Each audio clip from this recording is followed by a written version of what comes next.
The movie explorer में आप सभी का स्वागत है। हमारी आज की फिल्म है शॉशैंक रिडेम्पशन। 94 में रिलीज हुई ये फिल्म कुछ बदनसीबों की कहानी है, जिनकी कहानी हम दर्शकों को जेल की उस दुनिया से रूबरू करवाती है जो शायद हमारी सोच से परे है। जेल की चार दीवारों के बीच, जहां ज्यादातर लोग आजादी का सपना तक देखना छोड़ देते हैं, लेकिन उन्हीं के बीच एक कैदी हर रोज एक मुट्ठी उम्मीद की कीमत समझता है, जो अपने तेज दिमाग और धीरज के बल पर जेल में बीत रहे अपने हर एक पल को एक शतरंज के खेल में बदल देता है।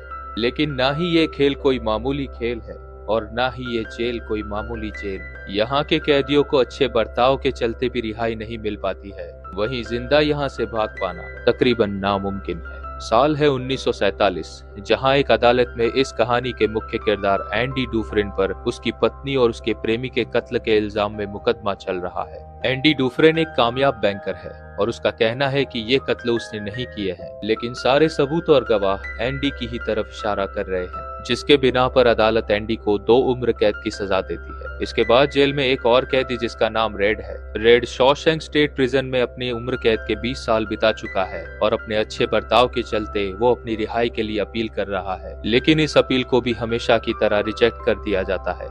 ऐसा होने के पीछे 2 कारण हैं। पहला ये कि रेड एक अश्वेत है और दूसरा ये कि रेड गैर कानूनी तौर पर दूसरे कैदियों के लिए उनकी जरूरत का सामान जेल में स्मगल करवाता है। 20 साल जितना लंबा वक्त जेल में बिताने के बाद रेड को लगता है कि वो एक बहुत ही होशियार बंदा है, लेकिन रेड की यह गलतफहमी बहुत ही जल्द दूर होने वाली है।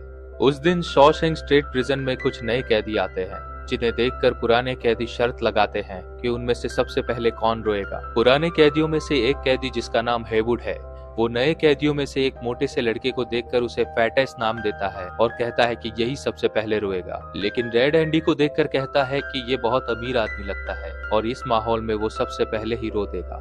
और रेड को अपने दाव पर इतना भरोसा होता है कि वो एंडी पर 10 सिगरेट का दाव लगा देता है। जिसके बाद सारे नए कैदियों को जेल के वार्डन मिस्टर नॉर्टन से मिलने ले जाया जाता है। नॉर्टन एक कट्टर ईसाई है और डिसिप्लिन के नाम पर वार्डन नॉर्टन ने कैप्टन हेडली को खुली छूट दे रखी है। नए कैदियों को उनके सेल में ले जाने से पहले उनको नहलाकर उन पर केमिकल वाला पाउडर छिड़का जाता है, जिससे उनकी स्किन और उनकी आंखों में जलन होती है। इसके बाद उनको बिना कपड़ों के ही उनके सेल तक परेड करते हुए ले जाया जाता है।